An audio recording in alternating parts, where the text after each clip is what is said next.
wish you could just leave your settings where they were and be like, no, I haven't updated like 3 programs because everything has worked so well for so long. VLC, some wish you could record in VLC. Dude, I'm gonna try to play with Jonathan Stewart on Call of Duty. Oh, really? I don't know. He just posted a tweet putting out his username. Nice.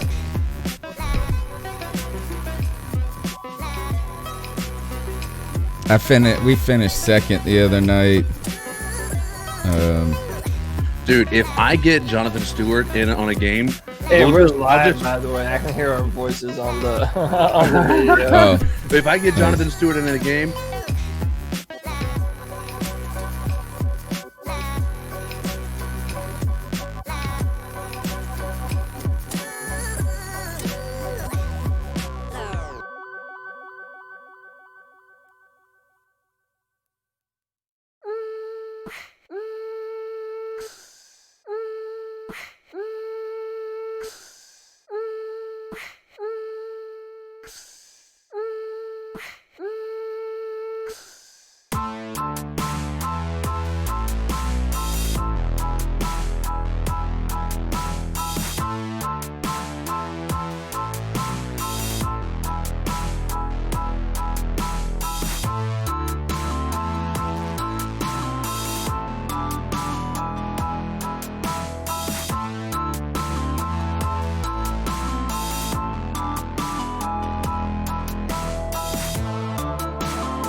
In a world where Carolina Panthers fans have an insatiable thirst for Panthers news and opinions, only one podcast roars ferociously.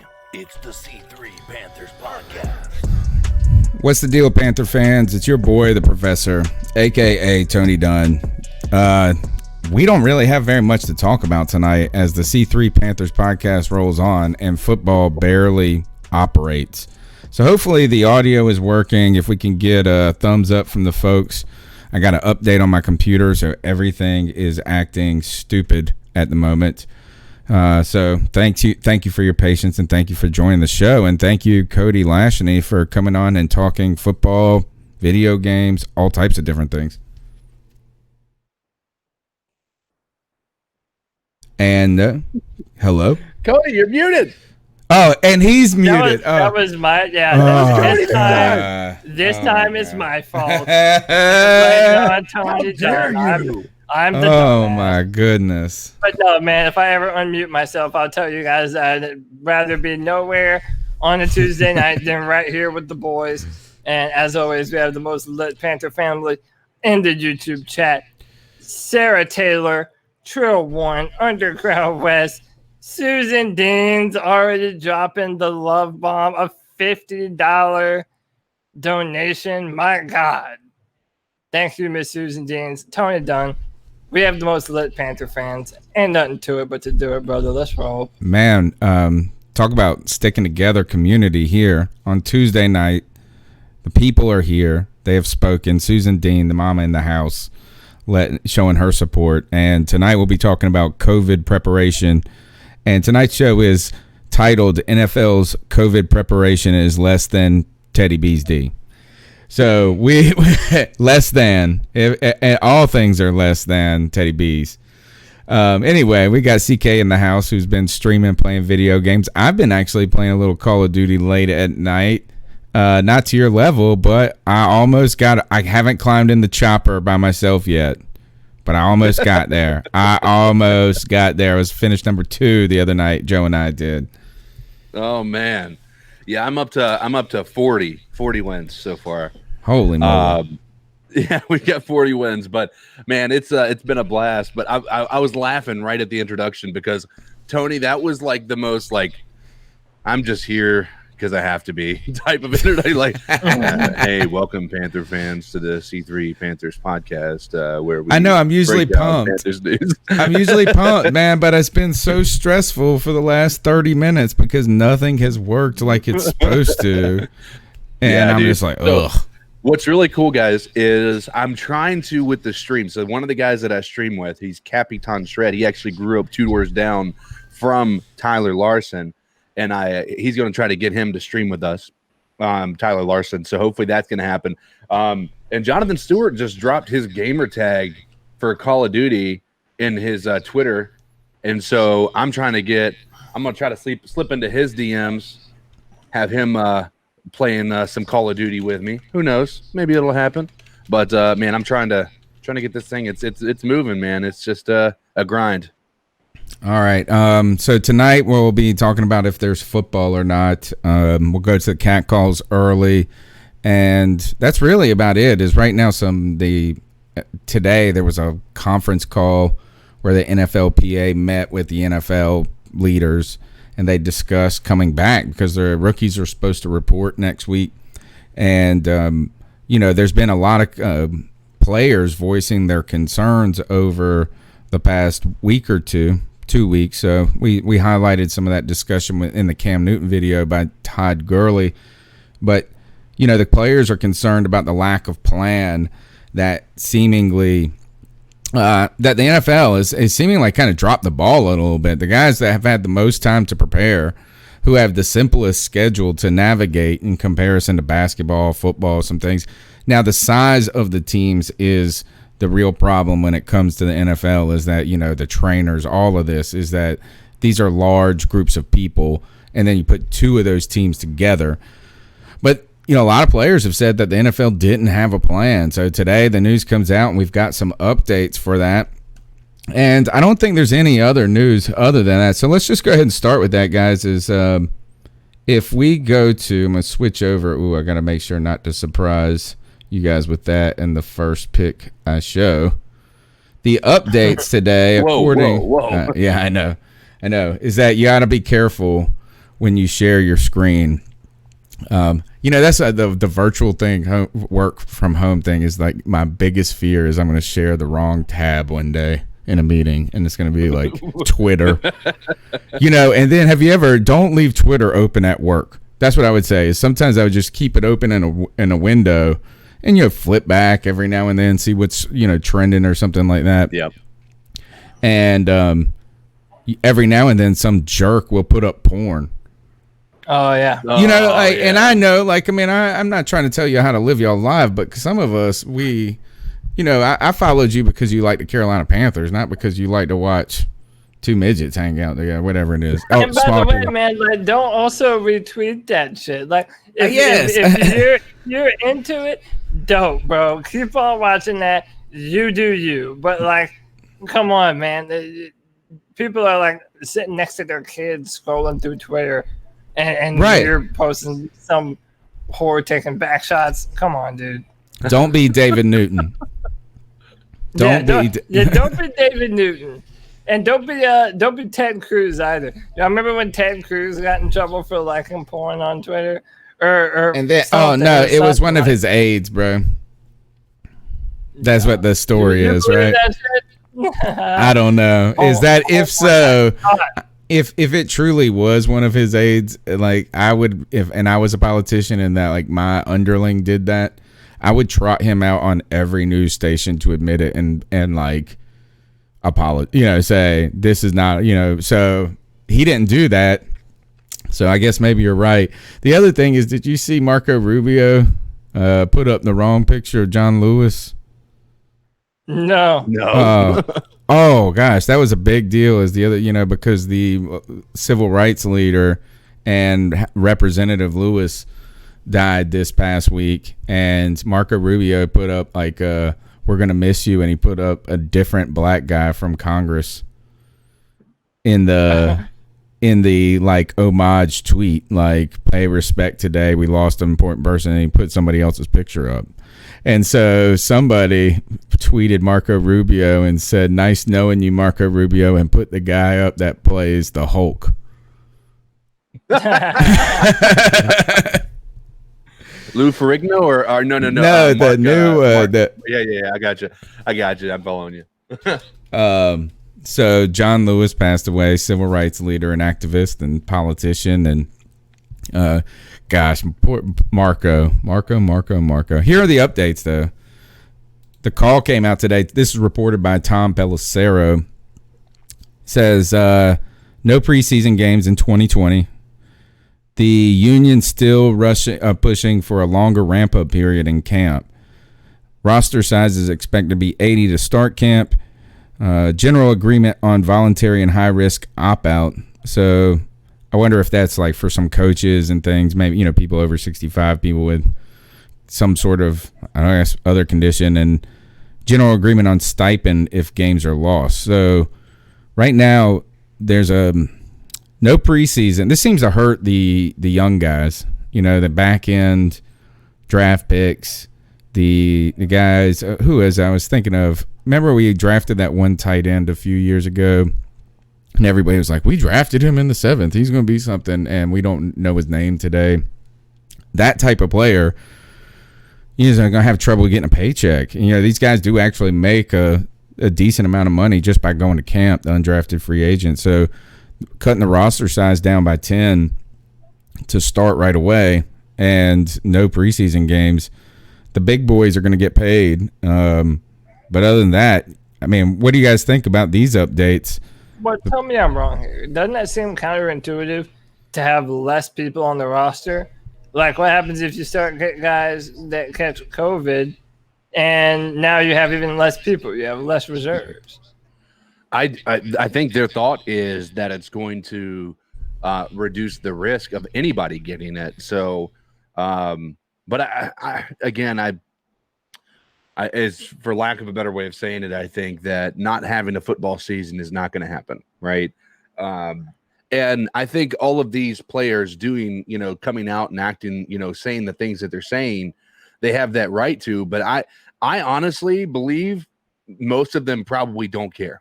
I think that most of them are I just want to play football. That's my main thing. I need to be able to get out there, earn a paycheck, show that I'm somebody. I think most football players are I want to play.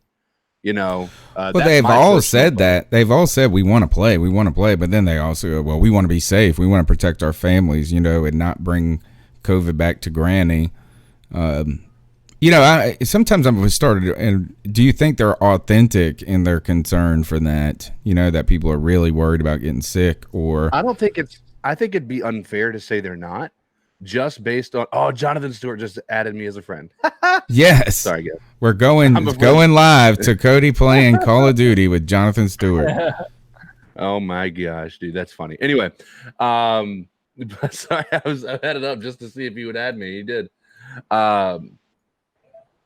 But nonetheless, yeah, no, I think it's unfair to say that they don't care, because that's like generalizing an entire, that everybody that is that was protesting was, not to bring this whole thing up again, but just to put that same category of everybody protesting is a bad protester, every cop is a bad cop, all that stuff. I think there are people who have an honest concern, but I think that there are ones out there that are just kind of going with the flow of things because it's easier on their social media presence if they did.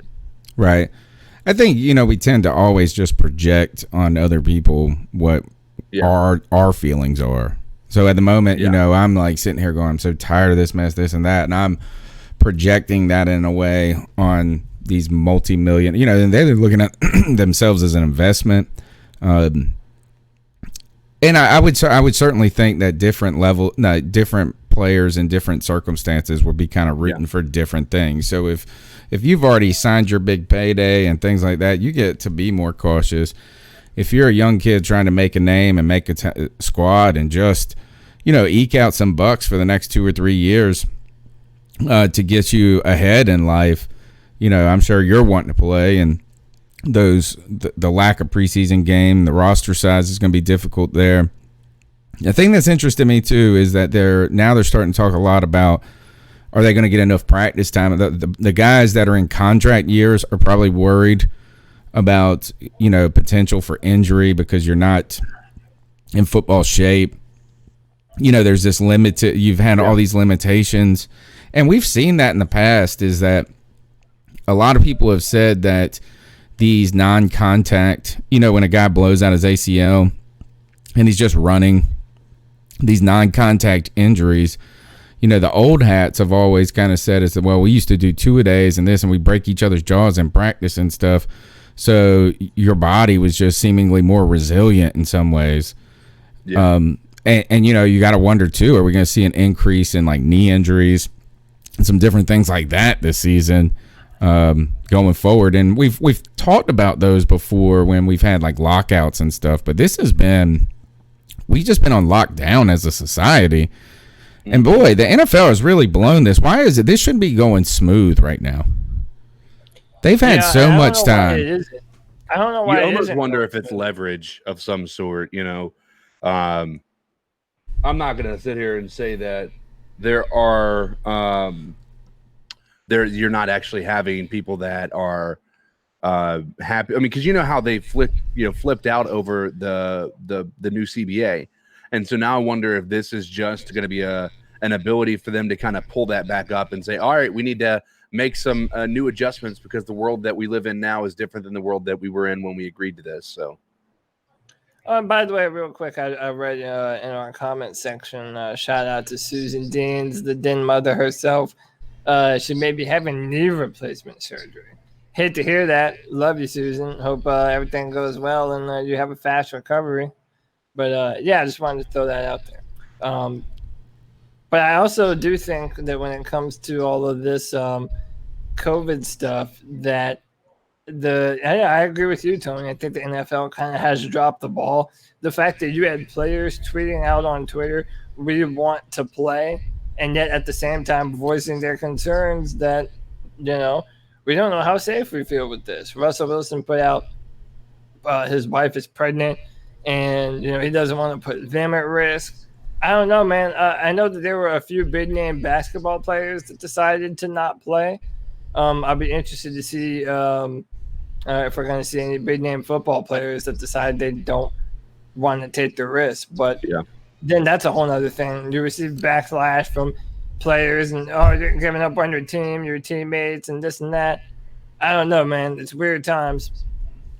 But You Yeah, know, I we don't have talked any about we talked so much though. You remember when in the NBA was, you know, we've dumped on the MLB for not being, you know, better prepared and getting this done faster, right?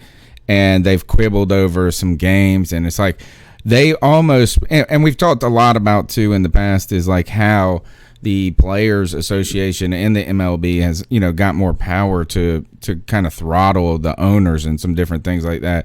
But there was a concern at one point that they were going to negotiate themselves out of a season, right? Is that time was going to creep up and be the problem right there.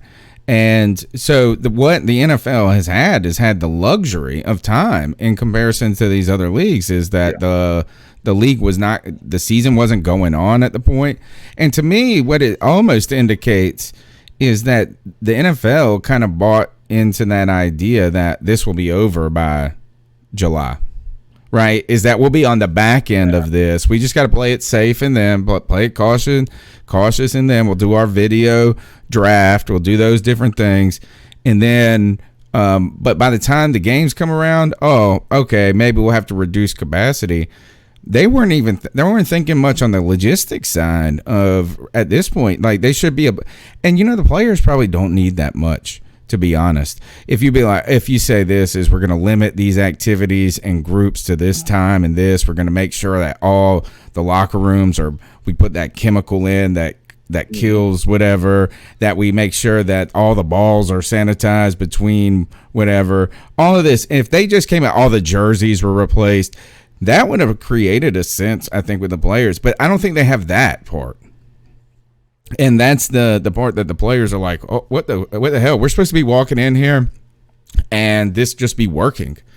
And right now, it doesn't seem like anybody has a real plan of how to do anything.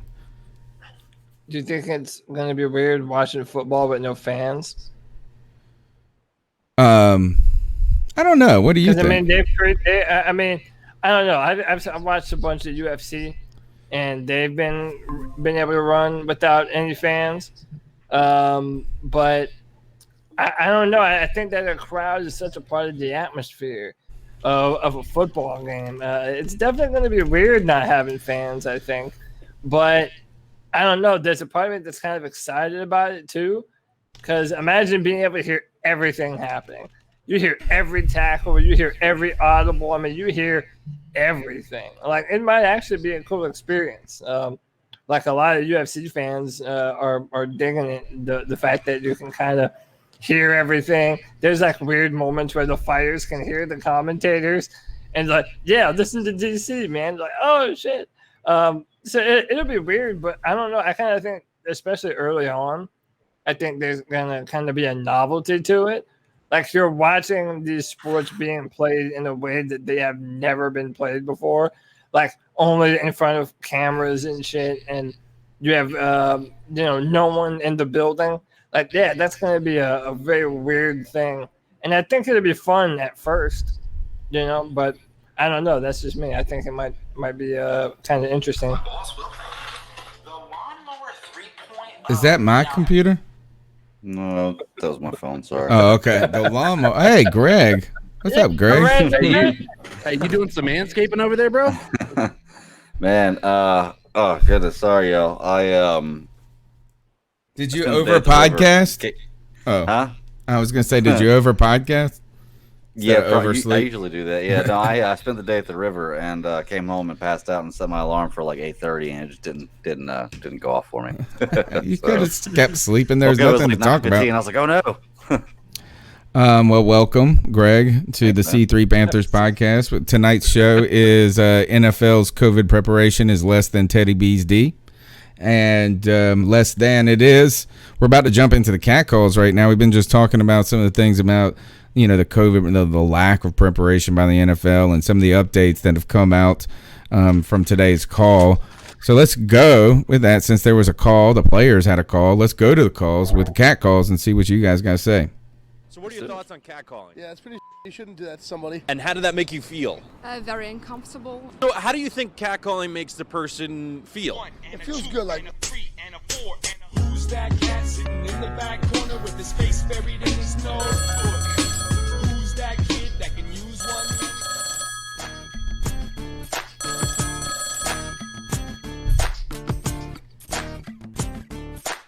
All right, let's try this again. Hey guys, Nick up here in Mass. Just got a couple of questions that I've been thinking about all week. So, What's up, Nick? first one, next season, what positions do you guys think that we're really going to have to fill? You know, what contracts are up this year? Who do you think is not going to perform this year? I mean, granted, it's a guess at this point if we're even going to have the season. But basically, what holes do you guys already think that we're going to have at the start of next season or at the start of the preseason? And also, how much room do you guys think that we have? Also, with this whole COVID-19 thing, I have heard rumors of certain players of teams outside the NFL, like their contracts getting cut or reneged because they get COVID, and then there's some sort of health issue that lingers after the fact. I think it's something along the lines of scarring on the heart. I don't know if you guys have heard anything like that, or I don't if you've pay heard of any attention to players COVID where talk that has anymore. actually happened.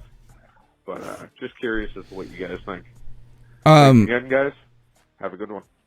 Appreciate the call, man, and a lot to unpack there. I want to go to the back end of that question, to the COVID stuff that I hate to talk about, that we've been talking about. Wasn't there a free agent that had just signed with the team recently, or was supposed to sign with the team, and it was a big name? Like, you would have been excited about that person being signed with the team, and they tested positive for COVID. It was a baseball player, maybe, or gosh, what was it?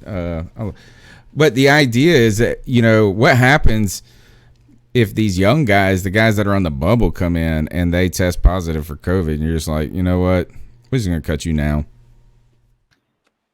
That kind of seems like dims the brakes on. That's why Cam Newton kind of he wasn't able to go around and test out with places and get signed. I don't know. I have no answers for this. It was Yasiel Puig. Yasiel Puig was supposed to sign with the Atlanta Braves, right? And so he's an exciting kind of long ball hitter. He used to play with the Dodgers. And he was supposed to go sign, and they have a very short window of games. So, you know, but he can't, you know, it's 2 weeks. He's got to go into this thing, but he's not getting a deal. I was like, I would have been like, well, I mean, as long as you don't die, we'll take the deal when you get better. I have no idea how any of this works, and now they're going to have less roster spots.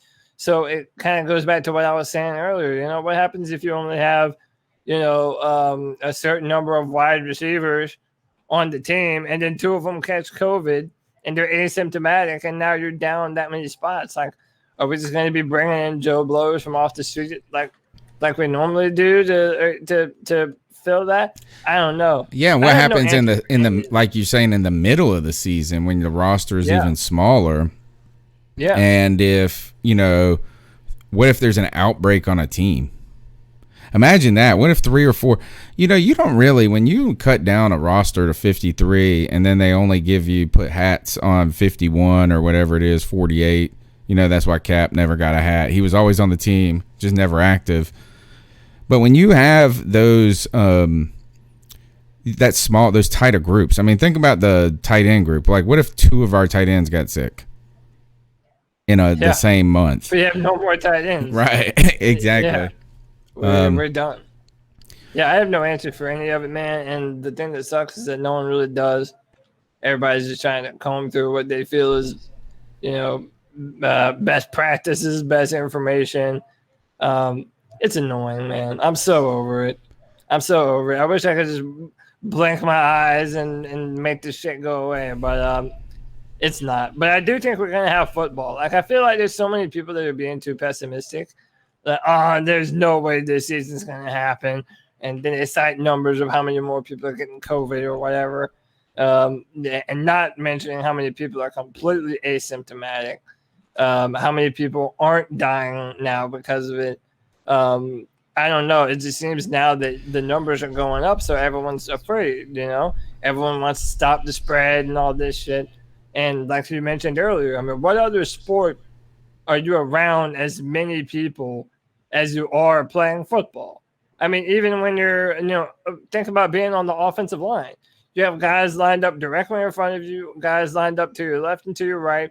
What about Like, the as huddle? Just the huddle. The whole 11 dudes sitting around in a circle. Yeah.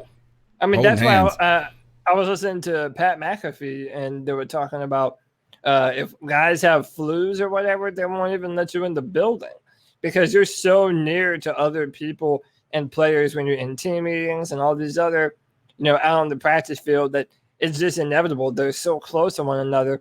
They're going to catch it if something's going around. So, let alone something like this. Yeah, I don't know. I don't know. It's like the boogeyman out there. It's just scary. The weird thing about the COVID stuff that's for me that's odd. And again, like I feel like you can be stoned on the internet if you say anything wrong, right? So I'm not trying to. I don't even really have an opinion. Well, But it's political now. Stop talking. right, exactly. I'm not commenting on it. Yeah. I just want to No, but it know really is is I don't feel political. like that so it's kind of strange when the information we have all this information, right? The internet, the news, like we're just being pummeled with information all the time. And when the information doesn't seemingly match your personal experience. That's what's weird to me, is that I hear all this. I'm not saying it's lies. I'm not saying like this and that. I just don't see it in my own life like that. Yeah. So it's just a bizarre moment in time. But let's get to the other part of the question that was even cooler. And that is, where are the holes after this season? And I think that this is a interesting question to tackle. We're going to try and tackle it the best we can. I'm just looking at the over the cap on the Panthers. And I think it's really easy to start with this, is that it depends on how successful this season is, right? Because if this season is the dreaded, what's your greatest fear, Cody? My greatest fear of what this roster? season will be for the Carolina Panthers, the win total. Oh, yeah. If we go 6-10, 8-8, Right. 7-9, that bullshit, I'm not here for it, man. I just assume let's not play football. So if we do that, then the Teddy Bridgewater, continuation story, it will be there likely, and you won't be in the running for your boy. What's his name? The Trevor Lawrence. But if the Panthers really stink this season, then all of a sudden we can talk about Trevor Lawrence and Teddy Bridgewater's role in the future of this team. So if you keep moving down the list, so we've talked about that in the past, but here's another one is left tackle, Russell Okung on a 1-year deal. And Russell Okung is a guy that might just say, I don't feel comfortable playing this year. So my question is when are the Panthers ever going to fix the damn left tackle position? And can it be Greg Little after a couple of years of development, maybe? I think that was the original plan, right? Was to have Greg Little step in after he developed a little bit. It's just such a difficult question because we don't know anywhere where It's so far out. Like, we have like, no idea where it's going to be. Even if we do have a situation, like you said, with Russell Okung at left tackle, we may do something in the middle of the season that changes that. So we have no idea what's going to happen. We may draft, a new left tackle. It could be the same way with a trade. Like, we have no idea what the future holds. So it's really hard, even looking at the state of the team right now, to decide a year from now. Well, the offensive is going to happen. We do know that the offensive line is going to be. So think about how much we address defense this year in the draft. Is that you can see a similar assault on the offensive line going, maybe not 7 or 8 picks or something. But if you think about it, Matt Paradis is going to be in his 3rd year with the Panthers by that point. You're going to be needing a center. You're running out of options on some of those guys there. So the offense, and we haven't really loaded up in the draft on the offensive line. We've kind of piecemealed it. So you could expect some things there. And then I think you got to start looking at the next. Well, what do you guys think about that? Or do you think are we kind of all lockstep there? Any thoughts about those players, Russell Okung, Matt Paradis, how long? Matt Paradis, you can cut him this year. You can't cut him this year. You have a lot of dead money, which, by the way, we always have a lot of dead money, so who cares? But that offensive line has always just been, since we've had Jordan Gross and a healthy Ryan Khalil, it's just always been a problem. Even when we had them at times, it was problematic. Yeah. Our offensive line has been a hope and a prayer. We hope and pray that the next man up is good enough to do the job and frequently they've been okay.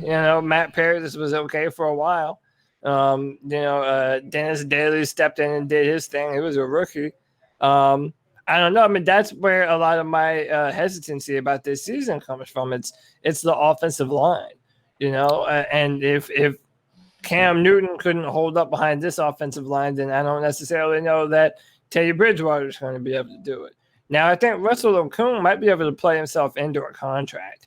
If he plays well this year and he has good chemistry with the offensive line and he does his job well, then they might want to bring him back and see what else he's capable of doing. We do have Greg Little that was drafted in the second round of not the most recent draft, but the year before.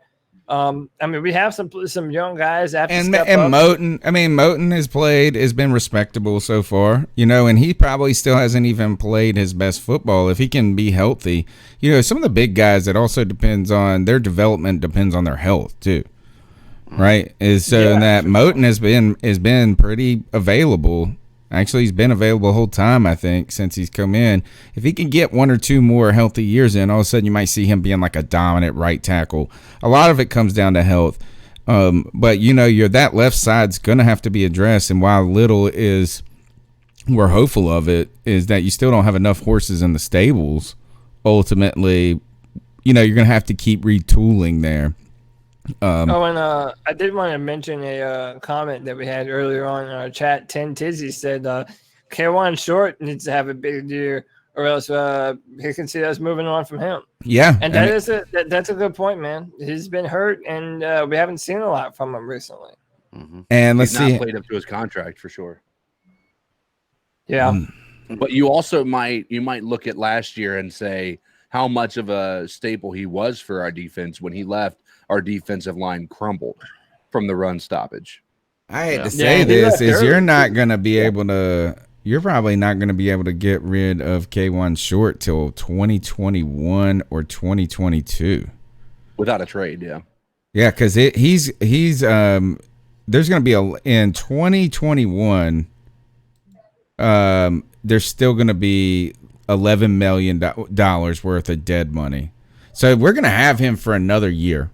After this year, my gosh, what are the chances we traded him mid-season and put in that Brevion Roy guy that was drafted out of Baylor? Right. And, those are possibilities. He's 31 right now, so think about that. And I like KK, so I've always liked him because he was the guy. He's just disruptive. He's kind of a exciting defensive tackle in so many ways, but. We haven't been good, and then he has struggled with injuries. He had a serious injury last year. So, that's a great point. I was thinking, too, is linebacker. We got to talk linebacker a little bit. That all we have at this point is Shaq Thompson. Tahir Whitehead is 30 or 31. And the other, we've talked about this, Greg and I have, Greg's mentioned this too, is that, we have a lot of linebackers listed, but they're not linebackers. They're like edge linebackers. Yeah. So that's going to be an area. And then I think what is the next, so you go from linebackers and you just go back one spot or outside one spot, the corner position. Eli Apple, we got Eli Apple. I forget that sometimes. Eli Apple, we got for pennies, bro, pennies. $2.5 million we got Eli. He's going to start this year. Probably be our number 1 corner. More than Cam Newton? That is insane to think about. Don't ever say that again. Hey, man. Get off the show. Yeah. Dude, I don't know, man. And then a lot, there also seems, that's why I'm not trying to be a pessimistic. I'm not trying to just be a Clemson Trevor Lawrence fan. I generally think that we have a lot of positions that, if they've been kind of patchworked. So you mentioned Eli Apple, who we have on a 1-year deal now. Tahir Whitehead, who's supposed to come in and help fill Luke Kuechly's shoes, of all people. That's why I don't it's not far-fetched to me that the Panthers are going to be picking, maybe have a top 5 pick in the next draft. You're asking for a lot to go right. I mean, in the midst of all this COVID stuff, you have a brand new head coach, brand new offensive coordinator, defensive coordinator, and you have all these important positions that we have guys that we're kind of hoping are able to fill some pretty big shoes. And, that's kind of concerning because those shoes are not easy to fill. Yeah, because, in some ways we have a good deal of our offense for the next couple of years. We see what it is, Yeah. It's going to be built around Christian McCaffrey, Robbie Anderson, and Teddy Bridgewater, I guess. Yeah. Mm-hmm. That's that's our trio right there. Robbie Anderson better beat ass, bro. I need a lot from Robbie Anderson to be happy with that signing. I need to get more touchdowns than Curtis Samuel when I win that bet. Oh, and DJ Moore. And DJ Moore is kind of do you think him and Robbie Anderson can become a 1-2 dominant punch? I don't know about dominant. They can be a good team together. I don't know if you'll look at them as one of the top pairs in the league, just based on because I don't think that Teddy Bridgewater is going to be able to be a good enough quarterback to put them as the top receiver. You don't believe in Teddy? I don't believe Teddy is going to be a good enough quarterback. I don't think Teddy will be a top 7 in his position, which I feel like if you don't have a top 7 quarterback in the NFL, you're not going to have a top tier. Well, here's something to change your mind. Last year. Yeah, well, also, think about this. DJ Moore had 1,000 yards last year with Kyle Allen throwing him the football. But Kyle Allen was only throwing the football to him, basically. Yeah. Christian McCaffrey had over 1,000 receiving yards. That's true. Yeah. Don't bet that we had 2 players with 1,000 plus yards receiving. Yeah. That's actually insane if you think about it. I think we've really underestimated Teddy Bridgewater. Right now, I got the pickup. Oh man! Right now, the Teddy Bridgewater D pick is from a Louisville team photo, and is that real? Is I don't know if this is real. It is real, dude. I love. Don't bet against Teddy B's D. Bro, we're going to keep it 100. If that's really what my guy is packing, homie has 9 inches flaccid, bro. Like, that is a water hose. Dr. Manhattan over here. Even looking at the picture, I'm like, dude, what in the fuck am I looking at, bro? Have you ever seen Tremors? Like one of those joke pictures you send a friend, it seems like. Yeah. It looks like the thing that comes out of the trimmer in Tremors. I watched Tremors with my kids, and so it's like that extra arm thing that comes out. This is, don't underestimate Teddy Bridgewater. I mean, you go into battle with somebody like that. Don't bet against here. And let me see if I can get this up here. Maybe I can just do maybe you guys can hear this. If you watch this show, the best pick we've ever made in our entire lives, the Teddy Bridgewater Schlong pick, was a no-doubt winner from the kickoff to the final whistle. Big winner. The Saints won outright as a +4 dog on Teddy Bridgewater's huge schlong. Dave, are we going back to the schlong? I'm going to ride this dick till it fails me. So, yes, I'm just going to be all over that dick. Yep, going to ride it. And this is the Saints till they get proven wrong. Teddy Bridgewater, big dick. I'm going to ride Teddy's dick to the Old Town Road. That's a remix that we're going to make once. This is Barstool Sports Advisors from last year. Re-record that. Yes. All right, so we're both on the Saints +2.5. I have a feeling that Stu's going to make us call his phone number for this pick, but let's just hear it anyway. There's nothing you can't see. You can envision the future. It's unbelievable. You're like a prophet. Mm-hmm. All right, Mortal Lock God, Stu Finder on the show, 11-6 since we started the show, by the way. This game is a Mortal Lock. Okay, it's a human like a burial blower. I'm going to put a package together for you. Side and total Sunday night. A best bet at 1 o'clock, a best bet at 4 o'clock for $150. Anyway, more Teddy Bridge. They go on to say, don't bet against Teddy's. You know what? So that leads us to this, is that I saw another tweet, guys, that this guy put up, and he said this was actually on CBS Sports, and it is the camp battles. Like, or these battles that they're, like Henry Ruggs or whatever versus this person. And on CBS Sports, it says Panthers, and it just says the entire team. Roster. Yeah, the entire roster, dude.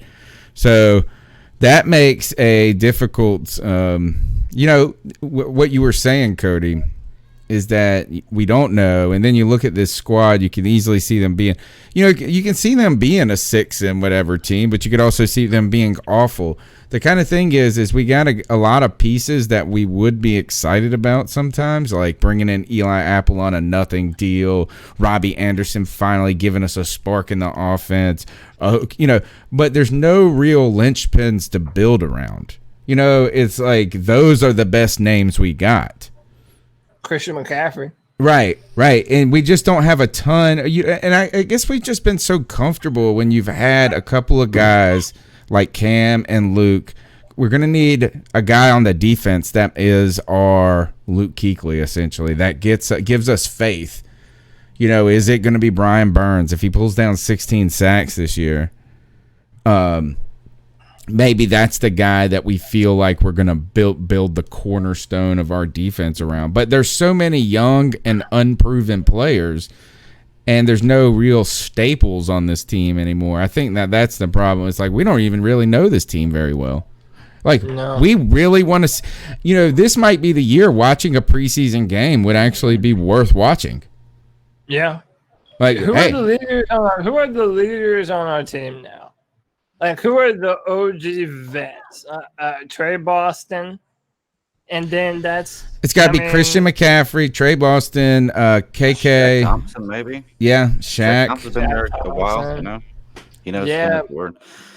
You see, this is the only thing I'm worried about, and you're right. We don't have any like big name marquee players this year, but we've had those players in the past, and we still haven't done well. It hasn't changed a whole lot. I don't know if name is going to be what saves us in this situation, because we had Luke Kuechly before, and our defense was horrible. We had some other big names on the defense too. I hate to say it, when we had Cam for a few years, we were horrible.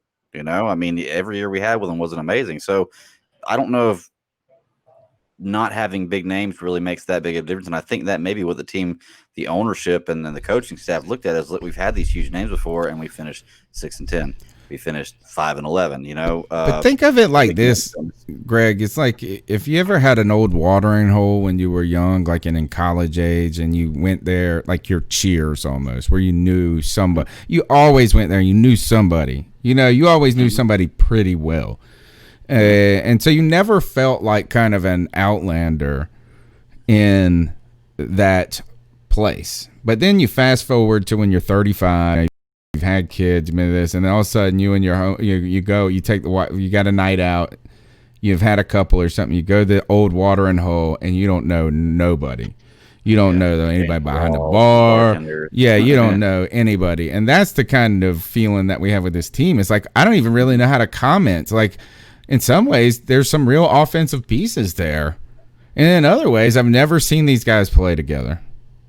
Ever. Right. That's actually a damn good analogy, Tony. It's like you're going to the bar. It's different music. Yeah. They don't have hip hop.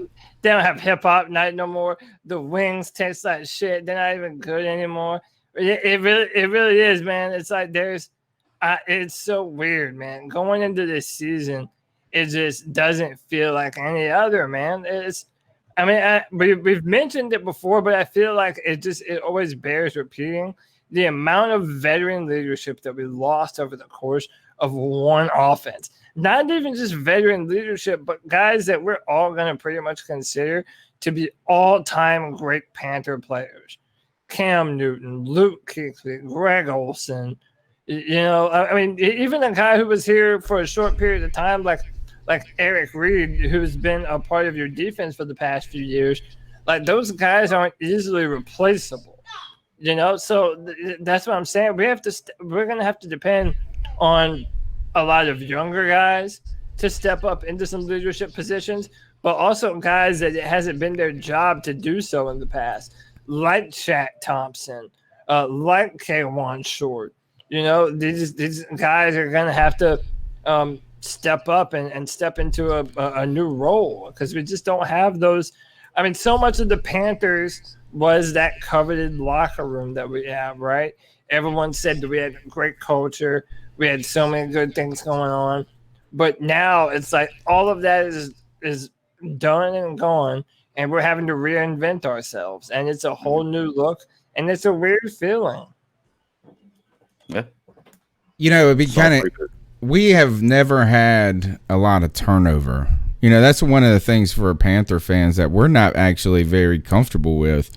And, you know, if you listen to Darren Gant always criticizes Charlotte for being okay with having the Hornets or okay with like we're okay with a 9 and whatever, 18 and 9 and what would it be?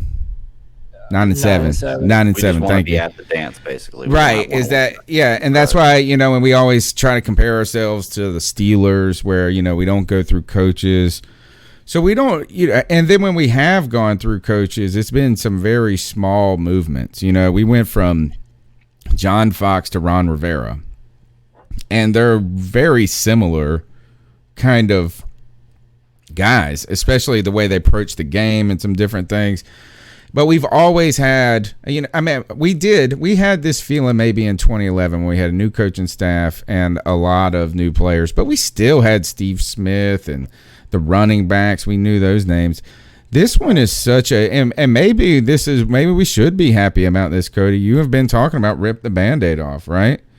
Is that the Panthers really didn't hold back. They didn't just bring in a young coach and then keep a lot of the old parts around. They really broke it down to the chassis and stripped away all the new parts and went and bought. So they haven't half-hearted the rebuild. No. They're just maybe not doing it with the idea of tanking having to be part of it. We definitely pumped up our defense. I mean, I think the players that we put on our defense are young, fast, and violent, and that's a good thing. And they just need time. You need to build that up into something. It's the offense I'm worried about. It's that offensive line, man. We pounded the table about building a wall for Cam Newton. It would still behoove the Panthers to build a wall no matter who the quarterback is. But I don't know. Am I being too hard on it? Like I feel like I think so. I think you're not having any faith that a man like Teddy B can't take care of himself back there. It's not what if he just comes around the corner and they just wallops in the head with that thing? Like a mallet. I don't think it's having no faith. I think he's looking at you know, what we've had in the past. I think when Cam Newton went out, what was it, the year before last? We went through 3 quarterbacks in 2 weeks. Yeah. You know, I mean, it's not a matter of not being able to protect just Teddy Bridgewater. It's any quarterback back there. And I think the offensive line, we're sitting here talking about it. It's probably going to be the hardest part to replace or the weakest position on our team. And I think that's the position that you have to have the gelling the most. Maybe the offensive line or maybe the quarterback wide receiver kind of chemistry you need there. Other than that, every other position on the team is just kind of, fill that slot. But I feel like the offensive line is a team you can't just throw together every year and plug and play people every year. And that's what we've been trying to do rather than build a team and develop these players. Maybe this new regime, that's what they're going to do, is draft young and build a team. And it could be a few years before an offensive line is a legitimate offensive line. But just being good enough is what we always do with offensive line. Like just good enough to put a jersey on and go out there and play. It's cost us a lot in the last. I know. It's like Cam Newton's career. We've had the same conversation every year, it feels like, for a long time. Yeah. The number's 252-228-5098. 22 people watching now. 13 thumbs up. 1 thumb down. They must be intimidated by Teddy B. Right. Go ahead, smash the thumbs up button. Get into the show, and let's see where you guys want to take the conversation. Let's go to the next call. Hey, I just wanted to call in and tell y'all I just finished watching that Kevin Donnelly Zoom call with the 03 squad on YouTube. Oh, wow. Like 40 minutes long, and then just talking about, the team and all the camaraderie and just the special moments from that year, all the memories. And it got me remembering from, I think I was maybe 22 years old in that 03 season, just hanging out with my friends, watching those games, and fast forward to the whole Cam era and, hanging out with y'all every Tuesday. I just really, really appreciate being a sports fan, and it was nice to look back on what it was like to be a sports fan back then, and just appreciate the happy times. And I just want to let y'all know that happy times are ahead of us, and they're real close. I know everybody's a bit down right now, but I promise y'all, just trust in humanity. I feel like the majority of this world is made up of good people that just want to get through this together. And I'm happy that the rookies are reporting, this, I guess today, looks like we've now got all of our rookies signed. And if any Panthers, players are out there listening right now, thank you so much for going to work and giving us something to kind of root for, because sports is just, it's important. It's important to mental health. It is important to our lives, as trivial as it is. It truly is important. And I appreciate the C3 family. I appreciate all of Carolina Panther Nation. And I appreciate my fellow brothers and sisters out there in the world.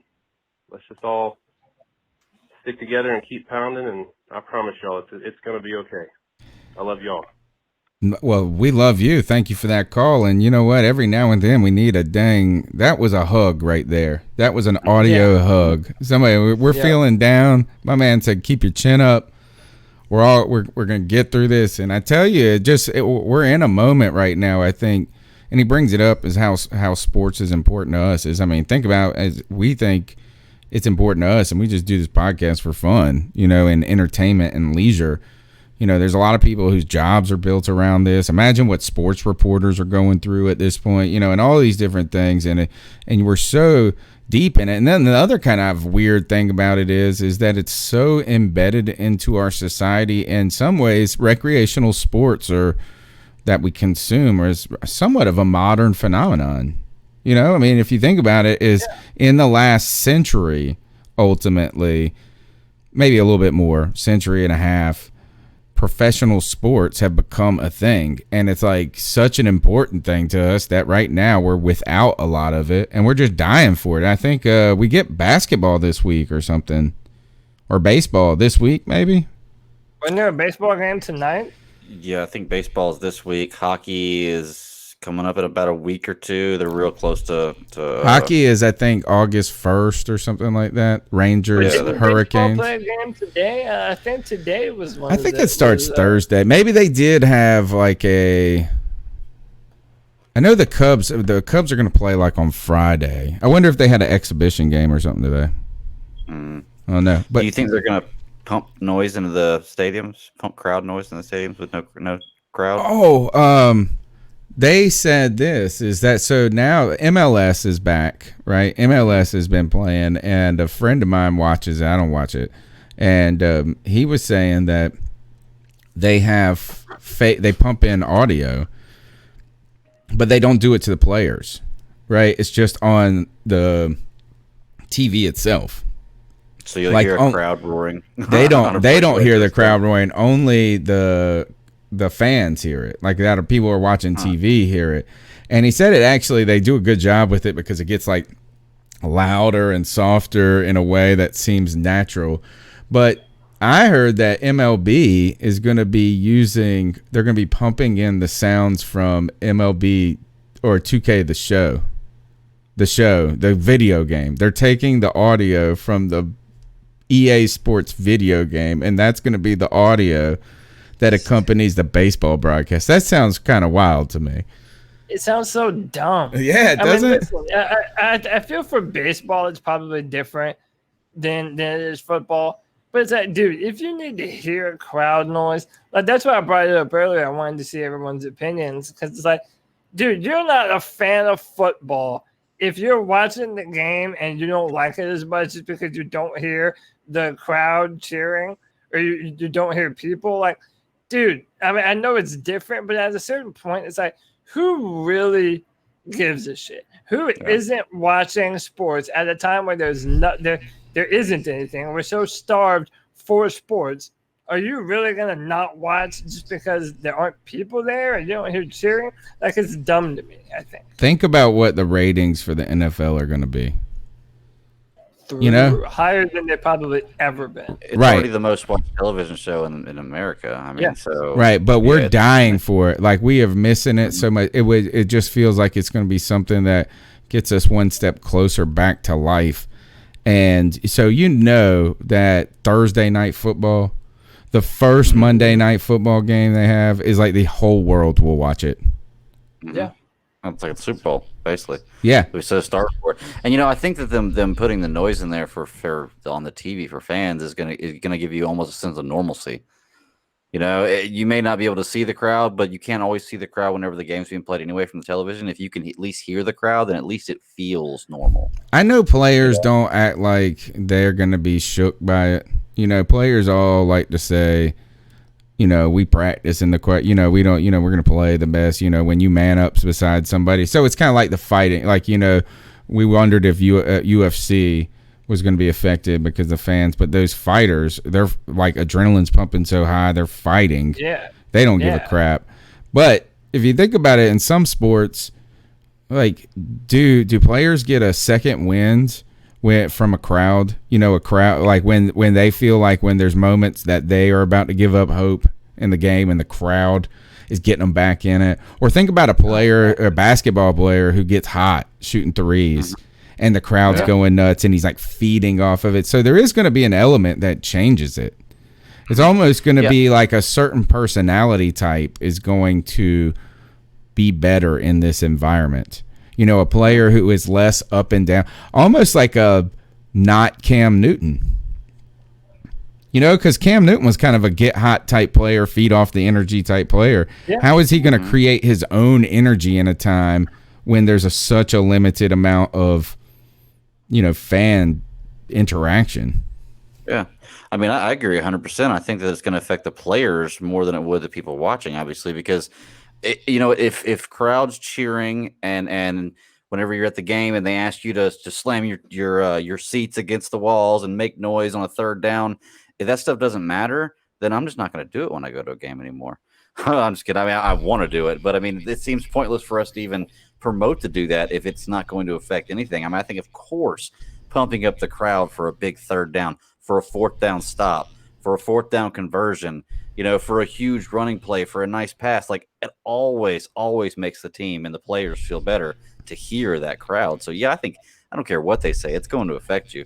UFC is a little different because like you're in a war. You're like in a mini war of survival. I mean, your life is on the line. It's like, you don't need people, that like during Civil War battles, like at Gettysburg and different places, they would pull up chairs like in the adjacent hills and people would like watch the battle like a TV show. And there's crazy stories about people getting like hit by an errant musket ball or something crazy, watching this unfold. I don't think the people on the battlefield were like, man, I'm gonna get a second win because these people are really cheering me on. That's a little different, but the nerves. You think about feed off the crowd, right? Think about when the Chiefs were down to the Texans, and as soon as the Chiefs got on the board, the crowd knew, all right, we gotta get behind our boys and get behind our team. We're in the playoffs. Yeah, that energy is undeniable. And yeah, Cam Newton would feed off that energy too. So Joey, that's what I said earlier. It's going to be a novel thing to see how fans and players react without the crowds, because now we get to see what how much did it affect them when there were crowds. Joey the Blind Panther says the crowd is an integral part of football. The Raiders, Saints, Seahawks, Chiefs, and probably a few other teams I've missed, they can get yards because the other team can't communicate. You hear the 12th man. I was at the NFC Championship when the Panthers won it, and the stadium was physically shaking. Like it was it was a crazy sensation. You almost thought, like, is this structurally sound at this point? The whole thing was moving. So yeah, you do have that moment, but I mean, you know, the players are going to come up big, and they're going to play hard. It's just going to be somewhat weird. You know, I don't think it's like even NASCAR has an advantage on. It's kind of like UFC, is that they don't care if fans are cheering. Right. They're in a car. Sports. Right. You know, that's what makes the difference. Yeah, that's a good point. Home team advantage will be affected in a lot of ways, and we'll be interested to see how it unfolds. But we want football. We need something. I do anyway. Next call. My podcast brothers, how y'all doing? What's up, G? Once again, hey, y'all stay safe in this corona shit. Y'all and all your family and loved ones. Hey, I'm pretty happy, man. Hey, all the rookies got signed today. You looked at Panthers.com. Yeah. I thought it was gonna take a little bit longer than that, you know what I'm saying? But hey, here's a question I have for you guys. We know that training camp is right around the damn corner, man. You know what I'm saying? I think it's next week. You know what I'm saying? My thing is this: if a player is tested positive, would they think that would they actually say that shit to the media? And will cameras be there? And the reason why I say cameras, let's just say, God forbid, some player from another team, any position that's a star player, okay, gets infected with the coronavirus, and then they would show them doing training camp, doing practice drills and everything like that. You know, we're not stupid. We can see that so-and-so is not throwing the ball, so-and-so is not catching the ball, so-and-so is not blocking for the ball. People will realize that. So give me you guys' take on that, because my opinion, I don't think cameras are gonna be there, man. I really, really don't think they will, because people are gonna put 2 and 2 together, man. Give me your thoughts on that, and always remember, y'all, keep pounding. Well, that's a good question. I mean, there's not going to be any regular training camps, right? There's not going to be the fans there. Like, we don't get to go see training camp at Spartanburg, right? Am I wrong about that? I mean, like, I don't know. Where are the Panthers going to do it? Are they going to do it in the bubble? No. Yeah, they're going to do it in the bubble, my understanding. I could be wrong with them. And there is an injury report. You do have to disclose certain things, and the reporters would probably be given some limited access and some things like that. I think it's going to be limited access, but what if they just say illness? Imagine the first person that misses a game with a tag on the injury report, illness. We're all going to be like, oh, crap, the whole team's got COVID. Yeah. Oh, yeah, the entire facility. See, the problem is the same thing that you're going to run into with currently with schools or daycares or work. If you have any symptoms that even resemble coronavirus, you aren't allowed to go to work for 2 weeks. You have to self-quarantine for that entire 2 weeks. There's a lot of places that are doing that. So do they do that? I mean, you got to think about this. How many people are out with the flu, right? You know, a lot of these guys miss a little bit of time, but not a tremendous amount of time for the cold, right? And you got to remember, the football season is played during cold season, right? Like, it's when people get the sniffles and are coughing and congested and things like that. So, I mean, I think that this isn't that going to be wild. Really, wait till Drew Brees gets it or somebody like that. Oh yeah.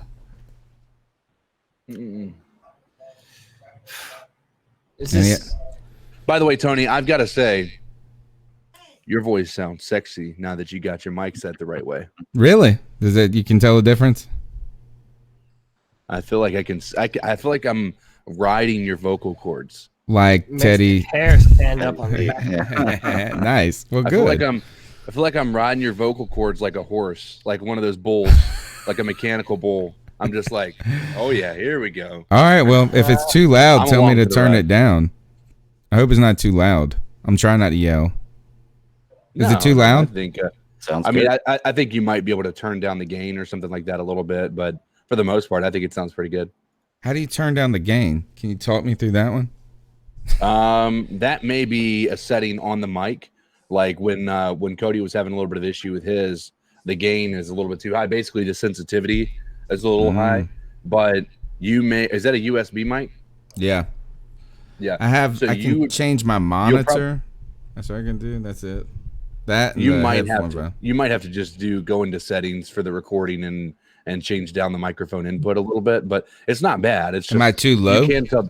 No, you could tell that you're clipping a little bit to where like you're getting to that top level to where the sound is not able to pick up any further decibel. So it's just kind of like that clipping noise. You know what I'm talking about? No, I don't. So I'm learning still. I've had this microphone for a year, and just turning it a little bit has changed the game, I guess. And it maybe sounds in a really bad good. way. I like it. Yeah. All right, let's go to the next call.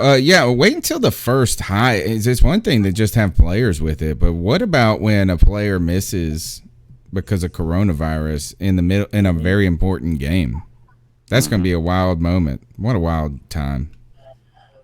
Hey guys. Yeah, and you know. So, good. Sorry.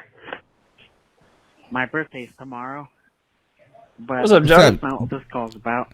Happy birthday tomorrow. Happy birthday. I got not really a problem, but I am considering naming my hearing aid an implant after Panthers players. But I don't know which one to name after which player. So Boy, we're really in the thick of it. We can help it. We can help. Player made us great, because that would be for my implant, because it literally makes me hear on that side. And then which player aided in greatness, because that's who's getting nice my wordplay. hearing aid named after him. All right, Joey, happy birthday. I love you guys. I'm at the beach right now, and I haven't called to do this for a while, so I'm gonna do it for you guys. Wow! There it is. All right, so It's not a show until I hear Joey growl at me. That's right. I don't know. I mean, who made that? I would say maybe Julius Peppers made us great. No, bro, I say, listen, if you want to talk about who made us great, you already know what it is, boy. That's number one, Ace Boogie. That's Cam Newton. You're naming that one Cam Newton. And who aided in greatness as much as Luke Kuechly, bro? Bro, you got that Kuechly implant, bro. The Kuechly implant. That Kuechly implant, I like bro. that. That wins. That wins right yeah, there. man. Dude. You solved if it. you need two names, all you need is that Cam and that Luke, bro. I think that's it. You've solved it. Yeah, I agree. I think that's the best names for it. You know, I can say though, this brings up that same old debate we were having before about which player is affected the franchise more, which player is better. I think that if you really look at it, Luke Kuechly has been a better player at his position than Cam Newton has been consistently at his position. I don't think Cam. It's just weird to look at Luke Kuechly and say that's kind of like the assistant to Cam Newton on the team. Cam Newton just plays a position where he has more control over the team and the ball. I think Luke Kuechly is a better player at his position, though. Oh, Lord. Luke Kuechly is consistently top 3 in the NFL in his position. Good point. Every year. You know, it's a legitimate point. Legitimate. All right. So let's keep going with the calls and we'll bust out of this show. Hey guys, Joey's Blind Panther again. And I was just thinking, there was, like, if we lose players to COVID, okay, and, that stuff, I mean, of course it would suck to lose a player to COVID because they could be contributing on the field, but it's going to be really interesting. It is going to make for such a cool subplot as to who's going to step up when players go, or if players are not playing due to COVID or injury. I mean, you have injury and COVID, so you have more opportunities for guys to step up, and that is going to be really fun. And I'm just saying, there are some players, maybe not so much so with Matt Rule, but definitely they would have benefited last year with Rivera because he doesn't like to play anybody he doesn't know, pretty much. There would be some players, man, that really could show their worth if the player in front of them is gone with COVID. That's going to be fun. What about if like a Just head that coach? aspect of it. What if like a head coach gets it and then has to be out for 2 weeks? Do they? That's what I was about to mention. Someone had mentioned on Twitter that you're going to see a lot of, there's the potential at least that we're going to see a lot of head coaching candidates pop up because they might have to fill in the meantime if a coach gets it or whatever. So like say Kyle Shanahan got it, and then Robert Saleh stepped up as the head coach of the Niners, or Eric Bieniemy, if he had to step up, that's Jeremy Chinn, Derek Brown. I still think Gross Matos is going to see a lot of time on that starting defensive line. So it's the young guys have to step up, and I'm hoping that hopefully it's not because of COVID, that it's not because of guys having to pull out because of that, and it's just them stepping up and making plays and proving themselves. All right, next call. If it's, I bet you this is Joey again. Let's see. Hi guys. Yeah. Sorry, I haven't called in a few weeks, and that's usually what happens. I call 3 times in one He podcast misses us. and don't call for the next few weeks. But anyway, so I was walking through like the main area of Myrtle Beach, where all the tourists go, and all the stores that they sell the same shit, and airbrush and the ice cream and the bars and the restaurants and whatnot. We were walking by one, and they had Panthers face masks, and you could get them to write, whatever else you wanted on it. So I got them to write, I got a Carolina Panthers mask, and it says Run CMC. I want to know what if you got a Panthers face mask and they let you write any message you want on it, what would you guys write on it? I'm not putting keep pounding up there. Tony's gonna go on it, but I don't know. I'm not gonna say it because my condo's kind of small and my parents might be able to hear it, but where it's something about being gay for Cam. Somewhere in there. Mine would say Teddy Bridgewater is not allowed near me. Mine would be the Panthers really screwed the pooch. That's what mine would be. Actually, mine would say subscribe to the C3 Panthers podcast. Oh, you're gonna use it as a marketing tool. I see. I would get a picture. I just think that Tony would have a mask and it would have an arrow pointed to where his mouth would be, and it would say reserved for Cam Newton. Cam Newton parking all. Cam Newton was here in my dreams. Yeah, Cam Newton was here. I'd have to get one with a picture of Tepper and Rule on it, and just like facing each other, and in the middle of it, just say liars. Oh, that'd probably be mine. This is funny. Wow. I thought, and nobody, jugular right there. People didn't like my tweet, and I thought it was going to be a hit. But you guys know Kelly Story on Twitter? She's a big Panthers fan. Mm-hmm. Yeah. And she put up a picture of Christian McCaffrey working out with like one of those medicine balls or whatever, and he was wearing yoga pants, like girl yoga pants, like tight. And she said, "Here's CMC and stretchy pants. You're welcome." And then I responded to it, and I put that picture of Teddy up. I said, "Teddy Bridgewater and stretchy pants. You're welcome."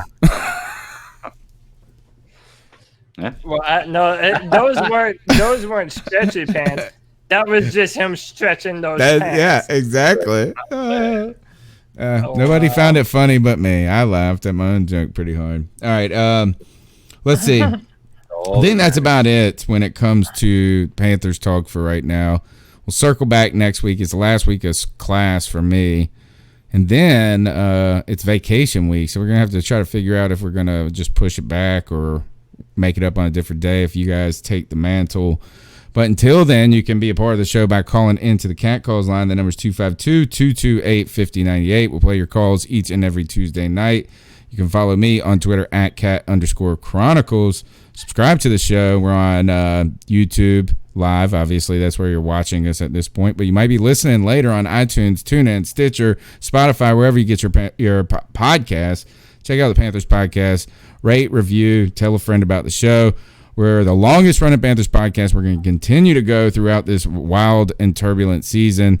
And guys, now we're going to finish up the podcast with our picks of the week, or our Ice Up picks of the week. This is our homage to Steve Smith, where we tell someone in the world anybody is fair game. 8-year-olds in Oklahoma have been iced up before, to the president, to ourselves, to our wives and our children. The Ice Up pick, let them have it, guys, where you tell someone to ice up, toughen up, get it together. Who's got something to fire away at first while I think of mine? I can go. I'm pretty sure somebody's going to have the same one I do. But, hey. Yeah, I mean, they'll just add on to it. I'm icing up Kanye West. Oh, God. I feel bad like I'm picking on somebody. I mean, I'm not trying to pick on the guy, but here's the thing. If you're going to put yourself in a position where you're going to run for president, take it serious, man. Don't name your party the birthday party. Don't shave 2020 into your head. Don't make your first rally at a state that you're not even on the ballot on. And when you do that, go there with the microphone so that way people can hear you. Newsflash, nobody wants to see. He had a bulletproof vest on, dude. Well, newsflash to him. Nobody wants to see their president cry when they start talking about things. Like, sorry, it's just it's a sign of being weak is crying about getting emotional in front of a crowd talking about things. Nobody wants to see that.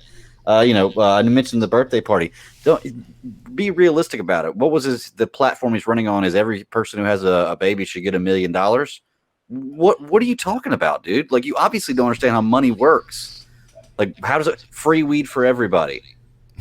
Dude, you don't realize how the world works. It's kind of like you're running for middle school president, and you're like, yeah, that's what it sounded like. It really did. It was such a joke. I couldn't believe some of the stuff I was hearing about it. I mean, he did his first one in North Charleston, South Carolina. I used to live down there. Why you pick there for your first spot to go to? Like I said, when you're not even on the ballot in that state as a presidential candidate, he's only on the ballot for one state. And that's because he paid $35,000, the $35,000 registration fee to be on that ballot. I mean, dude, it's a joke. It really is. And I really feel bad if people think this is serious and he does get on some more ballots and they spin their vote on him. Like, it's just, it's crazy. So Kanye West, ice up, man. Take it serious. You are making a joke of running for president. You really are. And it brings it down. It's all a ploy for his album. Or probably. Some people have said that he's bipolar and he's like on a bipolar bender. Yeah, I heard that he was. Somebody help him. Seriously, you have people. You don't have anybody close enough to you to look at you and be like, "Dude, this is stupid. You look like an idiot." Well, today, homeboy flew out there to talk to him. Dave Chappelle. Yeah, I saw that today. But guys, have you realized that Kanye West has no family left? Like, all of his family are the fucking Kardashians, bro. Like, these demons that just live to leech and manipulate. I feel like that guy has no one that's like looking out for him that really loves him. I feel. I mean, or else someone talk him down from the perch. I think, it clearly doesn't have that anymore. Right. If you have no family and you don't have any friends that are able to help you out like that, especially when you're that rich, there's something wrong with your personality. You're doing something to keep people away. There's no way you're that rich and popular and you don't have somebody that's going to be there to advise you, a friend, even somebody you're paying to do it. There's no way unless you're just a complete asshole or moron or combination of both. Yeah. All right. What else you guys got? CK, you got something? No, man. I'm just... You got nothing in your. You don't got somebody that you talk to collecting their life debt. What's that? Nothing. You have to start doing what I do. Is like throughout the week, if I find stupid shit, I have an ice up folder that I save it to. I do stuff Twitter, like that too. You got to. Like when you're on Twitter, if you find something dumb, you just gotta save it and refer back to it on Tuesday nights. I guess I'll go first, man. I'm gonna ice up paganism because so I don't know if you guys heard this or saw about this. The moon was trending on Twitter either yesterday or the day before, and this account by the name of Jupiter explained it. And this is verbatim what the tweet says. basically, in the past few days, a group of fresh baby witches decided to band together and hex the Fae. I then found out that the Fae are like Celtic fairies and shit like that. Okay. And they hexed the moon. And they did. And now they're planning on hexing the sun too. So essentially what they're saying is that this coronavirus pandemic is the moon and the sun getting back at witches for cursing the moon and the sun. And dude, there is an entire thread about it, and I read the entire thing, and I realized at the end of it, oh, I lost 5 IQ points, bro. I am so much dumber now because of this. And it was like a legitimate trending thing on Twitter. And then you realize that like there's a huge part of TikTok that's dedicated to witches and paganism and stuff. And man, look, believe what you want to believe, but sometimes y'all just take this shit too far, man. So to all the baby witches to all the baby witches that are casting hexes on the moon and shit, I guess ice up, son. Yeah. Yeah, how's that for my weird There you little go. ice up? Yeah, that is a weird ice up. I might ice up my wife tonight. And yeah, I know it's not even that bad, but I've noticed that this, and I've not noticed this, I've known this, but she's so remarkably good at spending money. I mean, so good at it. It's like just easy. It just makes, and even it's like this. It's like and it's on stuff we need too, you know. But it's like I don't want to do anything. I don't want to do my work. I mean, nah, she just works hard, does all this. But boy, she can spend a damn dollar. You go to the store and all of a sudden it's like, damn, we just bought $70 worth of vitamins. Yeah. So I didn't have a good ice up. I'm tired of icing up COVID. I was gonna ice up the Washington Post, but I felt like you did it last week. No, I didn't. I was thinking about it because I remember I did have one, but I thought I did it last week, but that was Friday that we talked about it on the group chat. And what, the story about the Redskins? Yeah. Can we all just take a minute to collectively say how bullshit that was? Yeah. Like, let me do it. Yeah, do it, man. Jump on it. Yeah. So I sent out after they released it. So for an entire week, I'm telling you, you guys were there. You guys were on Twitter. You were on social media. All of these reporters, all of these insiders who supposedly knew what was going to happen with this report that the Washington Post was about to put out, that was going to go from coaches all the way up to Dan Snyder, made you believe that they were pimping out cheerleaders, that they were doing all of these just ridiculous things. And it was just basically just 2 executives in the back office had some sexual harassment claims against them. Oh, and the radio guy, he told a girl that her ass was as nice as a wagon, or had she had an ass like a covered wagon or something like that. Oh my god! But I mean, they didn't even so. I mean, like, I'm not gonna sit here and say that women's feelings in this situation aren't valid, because I think that if they feel offended, then that's valid. Like, no matter what, if somebody's offended, if they are truly offended in the way that they should be offended, then that's a valid feeling to have. So I'm not gonna sit here and say that that's not something that should be put in front of people. But do you know how many sexual harassment claims Wells Fargo goes through, that any of these big corporations go through, Verizon, any of them? But do you think, hey, they're going to make front page news on this, and it's going to be built up in a way that makes them believe, the public believe, that there is going to be just a bombshell? Like, this is the equivalent of somebody saying that where I work, that our CEO is just banging every single female intern that ever comes into the office, while also handing that woman off to his best friends and saying, pay me for intercourse with this woman, but then finding out later that I just looked at a girl's butt the wrong way, on the being just a footnote in this whole. They built this thing up so much that you were really thinking that, oh my gosh, the Redskins are about to collapse, bro. Well, you thought it was going to be on the scale of what happened with the Panthers. You felt like it was about to be even worse than that. Like you thought like Dan Snyder was about to be outed as being just a part of this human trafficking situation with Jeffrey Epstein. I mean, there were rumors going around like crazy. And what's funny about it is it was all being substantiated by other reporters that said we knew what was going on there the entire time. Like, I'm like, what? I think my ISEP pick goes to Jason La Canfora, which I'm less and less interested in his work now.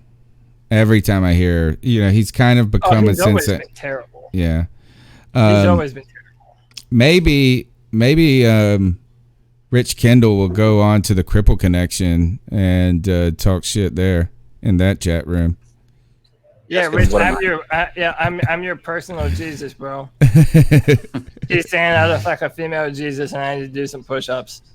Yeah. Yeah. Maybe I do some push-ups on your wife later, please.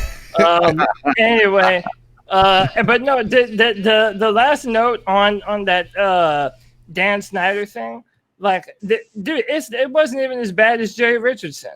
Like, they were blowing it up to believe like this was going to be some shit that would cause Dan Snyder to have to sell the football team.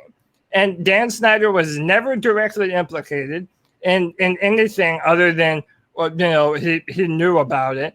He knew it was going on and didn't do anything. And I think the bigger story is that those women, there are probably 10 different women on every football team that have stories about shit like that happening in the front office. And yes, it's terrible. And none of those women should ever have to go through that. But the fact of the matter is they built this up like it was supposed to be some huge deal and then put it behind a paywall, dude. Fucking Washington Post and Jeff Bezos, dude, built this shit up to be like, oh, this is going to be the end of Dan Snyder. And then not only was it some people say Jeff Bezos wants a football team. Dude, that's the rumors. But it was so misleading, dude. Just so dumb. Yeah, and I think the problem is that you want to be cautious in saying it's not a big deal because obviously it is a big deal. It's not appropriate for a workplace for people to be made feel uncomfortable by superiors, and it's particularly easy for that to happen to women, right? To be sexualized and different things. Like Sarah says, not surprised to hear it in the sports world. Yeah, is that you also got this is not the most refined group of people you would think, but the way it was drummed up, you were expecting it to be, and what it does is it kind of gets us that where we should be concerned, but we just like, what it did? That's it. It made it less of it made us less sympathetic to it. Yeah, they ruined it. Like they made this to where, like, to put it into perspective, they had to have another reporter for the Washington Post report about how they reported that and that they did a good job reporting it. And it was just other people who had nothing to do with the process that made it look like it was. If nobody had come in and said, there's a story coming, this is going to be huge, you guys, all of these reporters, if that hadn't happened, we might have been like, dang, get those guys fired. All right. Yeah. But there was a glass. The most interesting part of the report to me was the glass floor part. Did you hear that part? Where there was a hallway that had a glass floor and people would look up at people's skirts at it. Shit's crazy, bro. And they said that they all knew that. They wouldn't even care. Like they would all get into a better position to make sure that they had the right angle to look up chicks' skirts. Let me drop this bombshell on you too. This was another really audacious claim made in this, is that these women were encouraged to dress attractively, sensually, to close business deals. Like, i.e., check out, have you ever met anybody in the pharmaceutical sales? Why do you think women destroy it there? And it's not like they're out there pimping themselves out. I'm just saying I'm sure there's somebody out there doing that, but right. So, it was just kind of, I don't know. And it's, you know, what's also strange too is that how have the Redskins, ironically or coincidentally or strangely, have come out of 2 major scandals where they don't even seem that big of a deal, right? Like 2 years ago, I felt like we were more upset about the Redskins name than we are today. It's like they almost have been able to do the name change without as much PR damage as usual. As you thought it would be, because of COVID, because of the black, like it's kind of just been, you know, submerged in all this other news in a way. And so is this other thing. It's like the Redskins actually have taken the least beating they've ever taken. So I don't know. Ice up. I'm just gonna continue to call them the Washington Racial Slurs. Yeah. All right, that's the C3 Panthers podcast. Where can they check out your podcast, Cody? Why don't you tell us about your podcast and what you guys do? Yeah, man. Me and my partner Jeffrey do a video game show called the Cripple Connection Podcast. Yes, that's why my shoulders are so tiny, Rich. It's not because I'm not doing my own enough push-ups, asshole. Thanks. I needed you to tell me that, right? But no, we talk about video games, and this Friday we're gonna do a full review of Ghost of Tsushima. That's on my own personal YouTube channel, Cody Lashley. So like and subscribe, hit the notification bell. Eventually it'll have a YouTube channel of its own, but for right now, it's there. And we've moved to a monthly schedule, but I'm still the writer for DraftTech.com and the Carolina Panthers, writing first and second round comments for them, and that will that's every month. And you can find me on Twitter at Cody Lack, CodyLac. So my wife's friend, one time her husband was telling me this story, and they were watching a movie and this movie came up, and it was someone that was deaf and they couldn't speak clearly, right? And you know, that kind of inaudible type of, and the wife made fun of it. So she goes, she said, I know it's wrong, I can't help it, it just, I always laugh about, you know, it's just always funny to me, I laugh. And then the husband said we never hung out with that couple anymore. And we were like, wow, what happened? And like, her mom was deaf. Like, you stupid dick. Like, you know what I'm saying? Like, they were like, well, we're never hanging out with you again. All right, Greg, what you got for us? You're on the Man of Many podcast. He even takes a nap to get ready for this podcast. Yeah, I have to. Yeah, man, you can find me at the Bat Daddy 52. That's my personal handle. And then I am kind of a podcast whore. I'm just about everywhere. You know, I got the Super Civil Servants podcast live on Fridays at 9 p.m. Eastern Standard Time, where we do basically what we do here on the Panthers or C3 podcast as far as broadcasting goes. Chat room, come check us out. We talk about all kinds of stuff there. I know this Friday we're talking about Temple of Doom, which is really cool. It's always fun to go back and check out those old movies. Doom Patrol, Stargirl, reviewing Umbrella Academy Season 1, getting ready for Season 2 to come out. Just all kinds of really fun stuff, any kind of news going on. And then part of the Geek Ultimate Alliance Network, which drops shows Monday through Friday. I'm on 2 of those shows. On Tuesdays, DC Alliance Podcast, and Friday, Superhero Discussions, which is an animated television show. This is exhausting, Greg. I'm tired hearing it, and you do all these podcasts. Dude, I spiel all these podcasts off at the end of every show, too, which is even crazier. And then I just started a new show with another guy. It's only a monthly show. It's the Batman You Complete Me first episode dropped yesterday. If you like Batman and you're a Batman fan, it's a show solely dedicated to talking about how much we love Batman. So really, really fun show. But you can find that just about anywhere you can find a podcast. You can find me somewhere. Guys, hey, I Greg, think we should start a podcast together. Yeah, let's do it. I actually think us three, I think CK, Cody, and I should do a podcast where we talk about all your podcasting adventures, where we follow you. We should just review we should start a podcast just reviewing all of Greg's podcasts. It's the Truman Show. It would be our Truman Show. We would have more content to talk about on that show than we do this show. Oh my God. Yeah, we would. All right, CK, gaming away. What you got? All right, so here's what I wanted to do. I'm gonna send this to you here, if you don't mind. And can you play this for the guys on the to see what I do? Ooh, where are you sending it? For the Twitter. It's my it's gonna be my Facebook profile. It's gonna be a video from there. I uploaded. It's like a 19-second little video. Yes, I can. Hold on, let me get my screen grab ready. Yeah, I can't see it on Facebook. Tony's going to show it to us. Yeah, that's why I figured it'd be better to do it this way. All right. I would share it, but I don't think the sound You would said go it's through. Twitter? No, I sent it to Twitter. Yep, and it's the link. Okay, in our I got group you. chat. I got you. Let me see if I can do Yo, the this. camo on that. I already looked at it. The camo on that fucking gun is crazy. Oh, mine. Let's see. Here we go. All right. Now, make sure the audio's up. Hit the play. Tortillas on a corner. Stop here and turn me on, dude. If I haven't already turned you on, I'm not doing my job. That is fucking hilarious, dude.